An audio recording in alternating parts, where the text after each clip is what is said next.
Hello everyone, welcome to Uttarakhand अध्यापक। मैं मेघा जयसवाल स्वागत करती हूँ आपका आज के सेशन में।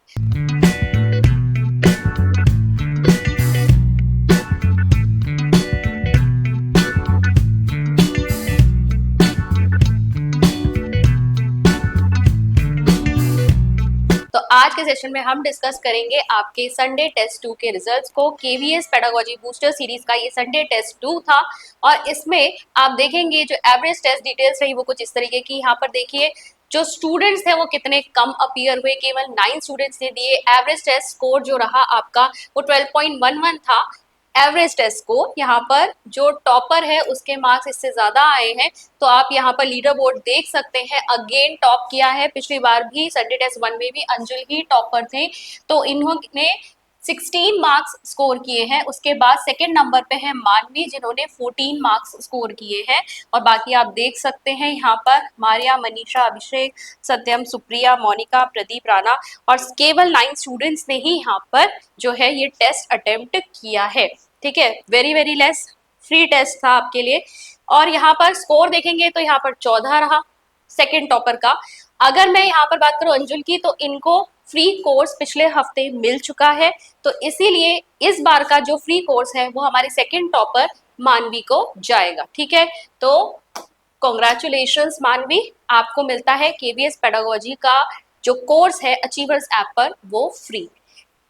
चलिए आप डिस्कस करते हैं हम उन क्वेश्चंस को। क्यों इस बार जो टेस्ट का स्कोर है वो कम रहा? इसका मतलब आप कहीं ना कहीं जो वीक में लेक्चर्स आ रहे हैं उनको ठीक से नहीं देख रहे, या फिर आप जो है एमसीक्यूज जो है करने में कहीं ना कहीं गड़बड़ कर दे रहे हैं, कॉन्सेप्ट को नहीं समझ रहे। डिस्कस करते हैं। देखिए, according to WHO world health organisation the age range of adolescence is, और ये बहुत डायरेक्ट क्वेश्चन है, ये मैंने आपकी जो अडोलेसेंस वाली वीडियो बनाई थी उसमें डायरेक्ट बताया भी था। तो WHO के अनुसार क्या है, 12 to 19, 13 to 19, 10 to 19, 6 to 19, तो ये 10 to 19 है। नेक्स्ट है the word adolescence has come from, again बिल्कुल फैक्ट बेस्ड क्वेश्चन है। अडोलेसेंट, अडोलेसियर, अडल्ट, अडोलेसेंस, तो ये आपका क्या है, अडोलिसियर। नेक्स्ट पे चलेंगे। An adolescent falls in which stage of Piaget's cognitive development. सारे क्वेश्चन ना डिस्कस किए हुए भाई। पियाजे की जो स्टेजेस है कॉग्निटिव डेवलपमेंट की, 4 स्टेजेस उन्होंने दी हैं, तो उसमें से ये पूछा गया है कि अडोलेसेंस जो है वो कौन सी स्टेज में फॉल करेंगे। Sensory motor, formal operational, concrete operational, conventional, तो ये आपका क्या है, फॉर्मल ऑपरेशनल, बी। नेक्स्ट है आपका when a child from a rural area moves to a city and adopts the urban way of life including new customs and habits, this process is known as. तो ग्रामीण क्षेत्र से एक बच्चा जो है जब शहरी क्षेत्र में आ रहा है तो वो वहां के रीति रिवाज और आदतें जो है उनको सीख रहा है। ये क्या है, प्राइमरी सोशलाइजेशन, डी सोशलाइजेशन, री सोशलाइजेशन, सेकेंडरी सोशलाइजेशन। प्राथमिक समाजीकरण, असमाजीकरण, पुनः समाजीकरण, द्वितीय समाजीकरण, तो ये है आपका पुनः समाजीकरण, री सोशलाइजेशन। समझाया भी हुआ है सोशलाइजेशन में। आप ऐसे भी देख सकते हैं, अगर भारत का कोई नागरिक है, उसकी अमेरिका में जॉब लग गई, वो अमेरिका जा रहा है, तो वो वहां रहने लगा है, अब वहां के कस्टम्स और वो जो भी भाषा वहां बोल रहे हैं वो सब चीजें उसको सीखनी पड़ेंगी। तो क्या हुआ, ये री सोशलाइजेशन। सोशलाइजेशन तो था पहले से, उसका समाजीकरण था, लेकिन अब वहां के समाज में जब वो जाकर रहेगा तो वहां की जो चीजें वो सीख रहा है वो उसका री सोशलाइजेशन या पुनः समाजीकरण होगा। नेक्स्ट है which of the following is an example of gender socialisation. ठीक है, जेंडर सोशलाइजेशन हम कब कहते हैं, जो सोसाइटी ने अलग अलग जेंडर के लिए रोल्स डिसाइड कर रखे हैं। ठीक है, कि लड़के ऐसा करेंगे, लड़कियां ऐसे करेंगी। जेंडर क्या है, एक सोशल पर्सपेक्टिव है। ठीक है, तो यहाँ पर उसे हम कहते हैं gender socialisation. Teaching children how to use technology, यहाँ पे तो कहीं जेंडर की बात पता नहीं चल रही। Encouraging boys to play with cars and girls to play with dolls, है यहीं पे। ठीक है, यही आंसर है, लेकिन फिर भी एक बार और ऑप्शंस भी चेक करते हैं। Training employees in work place policies, यहाँ भी हमें जेंडर के बारे में कुछ नहीं दिख रहा कि लड़कों के लिए अलग है, लड़कियों के लिए अलग है। और preparing for retirement through financial planning, इन सब में कहीं नहीं है, सिर्फ लड़कों की और लड़कियों की बात जो है कि किसको कैसा रोल प्ले करना चाहिए, वो हमें सेकंड ऑप्शन में मिल रहा है। This is your gender socialisation.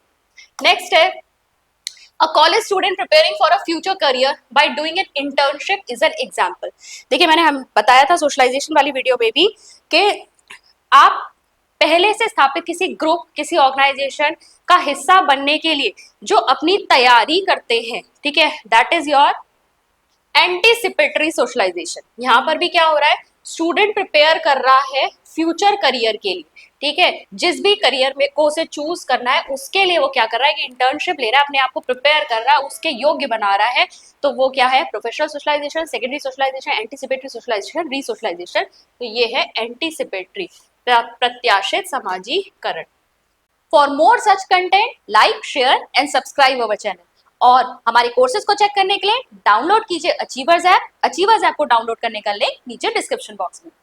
Next, a child learning religious practices from their family members is an example of। Family member से रिलीजियस प्रैक्टिसेस सीख रहा है, cultural socialization, resocialization, primary socialization, organizational socialization. भाई family क्या है, प्राथमिक अभिकरण है, प्राइमरी एजेंसी है सोशलाइजेशन की। भाषा, रीति रिवाज, धर्म, ये सारे बिलीफ्स जो है ये बच्चे के अंदर फैमिली से ही आते हैं। तो फैमिली क्या कर रही है, इसका प्राइमरी सोशलाइजेशन, ठीक है। नेक्स्ट है, which of the following is an example of informal socialisation. Informal socialisation यानी कि आपके लिए कोई निश्चित यहाँ पर करिकुलम या पाठ्यक्रम डिसाइड नहीं किया या आपको बताया नहीं किया है जा रहा है कि इस तरीके से आपका सोशलाइजेशन होगा, आप वैसे ही एक्टिविटीज में या उन चीजों में शामिल होते हुए आपका समाजीकरण हो रहा है, आप सीख रहे हो। Attending a training session at work, learning how to behave from observing peers, participating in a formal school education या कंप्लीटिंग अ प्रोफेशनल कोर्स। देखो, एक सेशन आप वर्क पे ट्रेनिंग का सेशन ले रहे हो, उसमें पहले से डिसाइडेड होती है आपकी एक्टिविटीज कि इस ट्रेनिंग सेशन में क्या क्या कराया जाएगा, किस तरीके से आपका यहाँ पर लर्निंग होगी। तो ये नहीं हो सकता क्योंकि ये फॉर्मल हो गया। यहाँ participating formal school education, school formal है क्योंकि वहां पे आपका एक निश्चित करिकुलम होता है, एक्टिविटीज डिजाइंड होती हैं, तो ये भी नहीं आएगा इनफॉर्मल में। प्रोफेशनल कोर्स भी आपका डिजाइंड होता है, कब आपको क्या चीजें सिखाई जाएंगी ये भी नहीं होगा। लेकिन learning how to behave from observing peers, अपने आसपास के संगी साथियों को देखकर सीखना कि आपको किस तरीके से व्यवहार करना चाहिए, ये क्या हुआ, इनफॉर्मल सोशलाइजेशन। तो ये हुआ आपका सेकेंड आंसर। नेक्स्ट है, which of the following is not considered an agent of socialisation. ठीक है, एजेंट ऑफ सोशलाइजेशन किसे नहीं माना जा रहा, फैमिली, पीयर, मीडिया, जेनेटिक्स। भाई ये तीनों तो है, फैमिली प्राथमिक है, पीयर्स इनफॉर्मल है और सेकेंडरी है, मीडिया जो है आपका ये भी आपका एक प्राथमिक एक कारक है, ठीक है, प्राथमिक नहीं लेकिन एक अभिकरण है ये। जेनेटिक्स नहीं है, ठीक है, जेनेटिक्स या जीन्स जो आपके होते हैं वो सोशलाइजेशन में ऐसा कोई रोल प्ले नहीं करते हैं, ठीक है। यहाँ पर जो सोशलाइजेशन होता है उसमें दूसरों के साथ इंटरेक्शन या एनवायरनमेंट के साथ आपका जो अंतःक्रिया है वो ज्यादा रिस्पॉन्सिबल होती है। नेक्स्ट है, which of the following is not considered a formal agent of socialisation. Formal agency कौन सी नहीं है, school, family, religious institution, peer group. ठीक है, इसमें से कौन सी आपकी फॉर्मल एजेंट नहीं है, तो ये देखो इसमें फैमिली आएगी, फैमिली। इसमें आपको ये लग सकता है कि हम यहाँ पर फैमिली और पीयर ग्रुप दोनों आंसर्स देख रहे हैं, बट यहाँ पर अगर फैमिली और पीयर ग्रुप दोनों आ रहा है तो आप फैमिली को चूज करेंगे क्योंकि ये आपका प्राइमरी एजेंट है। बेसिकली प्राइमरी सोशलाइजेशन बच्चे का सबसे पहले समाजीकरण इसी के साथ होता है, ये फॉर्मल में नहीं आता। पीयर ग्रुप जो होता है सिर्फ हम आपके खेलने वाले साथी या आपके साथ बैठकर गपशप करने वाले साथियों को नहीं मान सकते। ऑफिस में भी कभी कभी आपका जो स्टाफ होता है जिसके साथ आप फॉर्मल तरीके से डीलिंग कर रहे हैं वो भी आपका एक ग्रुप होता है, ठीक है। तो इसलिए हम यहाँ पर जो बेटर आंसर मानेंगे वो फैमिली को मानेंगे। फिर है आपका next, which type of socialization focuses on the ongoing process of learning and refining social skills, behaviors and norms as individuals grow and adapt throughout their life। अब यहाँ पर क्या कह रहे हैं कि किस तरह के समाजीकरण को आप कहेंगे, जैसे जैसे व्यक्ति बड़ा हो रहा है, ग्रो कर रहा है और लोगों से इंटरेक्ट कर रहा है, उसके जो बिलीव्स है, वैल्यूज है वो उसको आती जा रही है। कैसा सोशलाइजेशन हुआ ये, प्राइमरी, डेवलपमेंटल, एंटिसिपेटरी, रीसोशलाइजेशन। तो यहाँ पर ये होगा आपका बेस्ट आंसर, यहाँ पे आपको मिल रहा है डेवलपमेंटल सोशलाइजेशन। फिर है आपका विच of the following is a की कैरेक्टरिस्टिक ऑफ सेकेंडरी सोशलाइजेशन। तो आपका सेकेंडरी सोशलाइजेशन का की कॉन्सेप्ट कौन सा है, it occurs primary in childhood, it reinforces the norms and values learn during primary socialization, it is unrelated to formal institution, it is an unconscious process. तो देखिए secondary socialisation के लिए की कॉन्सेप्ट आपका सेकेंड वाला आंसर है। पहले भी बताया गया है जो प्राइमरी सोशलाइजेशन होता है दरअसल वो बेस बनाता है, आधार का काम करता है सेकेंडरी सोशलाइजेशन के लिए। तो यहाँ पर it reinforces the norms and values learn during primary socialization. प्राथमिक समाजीकरण के दौरान जिस भी तरीके की उसने मानदंड मूल्यों को सीखा है वो आधार बनते हैं द्वितीयक समाजीकरण का। नेक्स्ट है, which of the following does not indicate child's emotion? Pleasure, tolerance, sorrow, curiosity. तो हमें चाइल्ड में कौन सा इमोशन देखने को नहीं मिलेगा? टॉलरेंस आपको देखने को नहीं मिलेगा, सहनशीलता बच्चे के अंदर नहीं होती। नेक्स्ट है, pre school children trust on their parents as a secure base of explore the environment, this shows their. तो जो प्री स्कूल के बच्चे होते हैं अपने माता पिता पर अधिक भरोसा करते हैं अपने एनवायरनमेंट को जब वो एक्सप्लोर करने लगते हैं। तो ये किस तरीके का डेवलपमेंट उनका दिखा रहा है? Cognitive, social, emotional, moral. तो ये इमोशनल, भावनात्मक जुड़ाव, क्योंकि वो ज्यादा अपनी सेफ्टी और जो अपनी नीड्स है उनके लिए किस पर डिपेंडेंट होते हैं? पेरेंट्स पर। विच क्राइसिस डू अडोलेसेंट्स यूजुअली फेस? तो अडोलेसेंट्स के साथ किस तरीके का क्राइसिस जुड़ा हुआ है? Ego, identity, economic, autonomy. तो देखो यहाँ पर आपका ए और बी में आपको कंफ्यूज हो सकता है, लेकिन एरिक्सन ने जो कहा है, ठीक है, एरिक्सन का कहा हुआ है कि अडोलेसेंट स्टेज में जो अडोलेसेंट किशोर होता है वो आइडेंटिटी क्राइसिस फेस करता है, ठीक है, अपनी पहचान का द्वंद होता है उसको। नेक्स्ट है, which of the following is not a characteristic of primary socialization? It occurs during early childhood, it is primarily influenced by the family, it involves learning specific skills of a career, या it shapes the core personality of an individual। तो यहाँ not a characteristic of primary socialization इन्होंने पूछा है, तो वही childhood में होता है, बिल्कुल सही है। फैमिली से इन्फ्लुएंस होता है, ये भी बिल्कुल सही है। Learning specific skills of career नहीं होता, ठीक है, करियर के जो गुण है वो आपके प्राइमरी सोशलाइजेशन के दौरान नहीं सीखे जाते हैं, ठीक है। प्राइमरी सोशलाइजेशन अर्ली एजेस में होता है बच्चे की, उस समय करियर के गुण नहीं सीखता वो।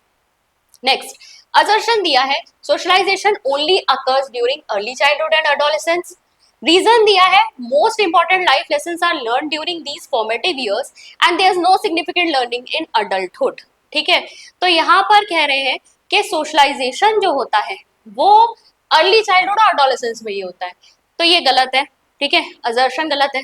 मोस्ट इंपॉर्टेंट लाइफ लेसन्स जो है वो फॉर्मेटिव ईयर्स में होते हैं, ये बात तो सही है कि सबसे इंपॉर्टेंट लाइफ के जो लेसन्स होते हैं वो आपके फॉर्मेटिव ईयर्स में ही होते हैं, और जो अडल्ट होता है कहीं ना कहीं उसमें आपके ऑब्वियसली इन्फ्लुएंस करता है, लेकिन फॉर्मेटिव ईयर्स में जो सीखा गया है या जो आपका सोशलाइजेशन हुआ है वो बहुत ज्यादा रोल प्ले करता है।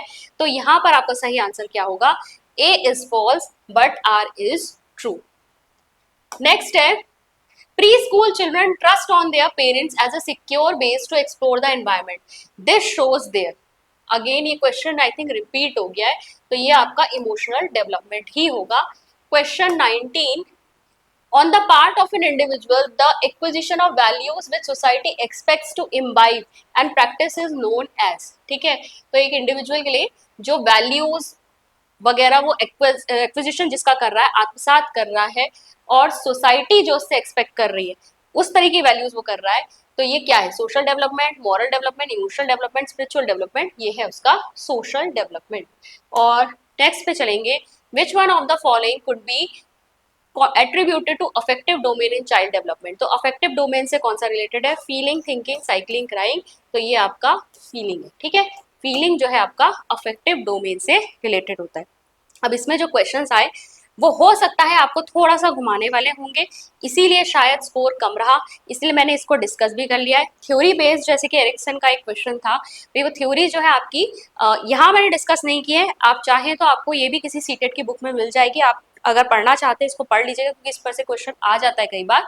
हालांकि जितनी भी थ्योरीज की मैं यहाँ पर बात कर रही हूँ वो सब हमने कोर्स में कवर की है, कोर्स भी चल रहा है केवीएस पेडागोजी का, और उसमें हम ये सारी थ्योरीज डिटेल में देख रहे हैं।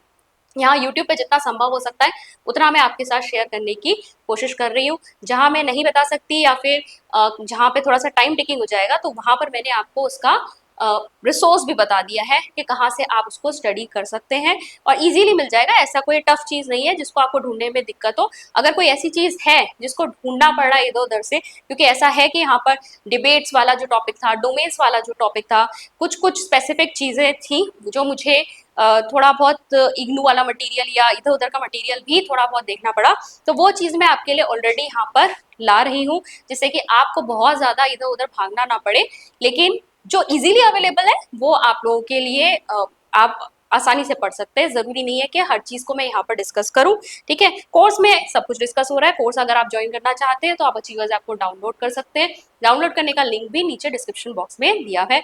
अदरवाइज आप यूट्यूब की क्लासेस का भी फायदा उठा सकते हैं। एक चीज और मैं शेयर करना चाहूंगी, क्योंकि जैसा कि हमने देखा कि जो स्कोर है वो तो कम है ही, साथ ही साथ जो नंबर ऑफ स्टूडेंट्स हैं जो इस टेस्ट को अटेम्प्ट कर रहे हैं वो भी बहुत कम है। तो मेरे लिए बहुत मोटिवेटिंग तो नहीं है।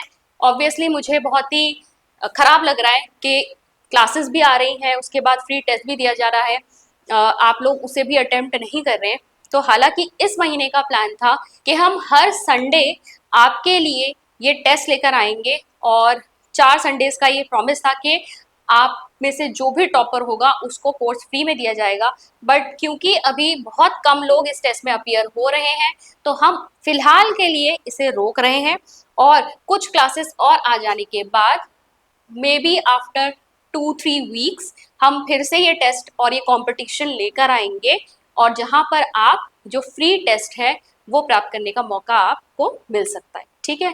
तो ऐसा नहीं है कि ये बिल्कुल ही रुक गया। जो प्रॉमिस था कि 4 संडेज आएगा, तो 2 संडेज अभी हमारे रिमेनिंग है, वो 2 संडेज आएंगे, अभी नहीं आएंगे, 2-3 हफ्ते बाद आएंगे, ठीक है।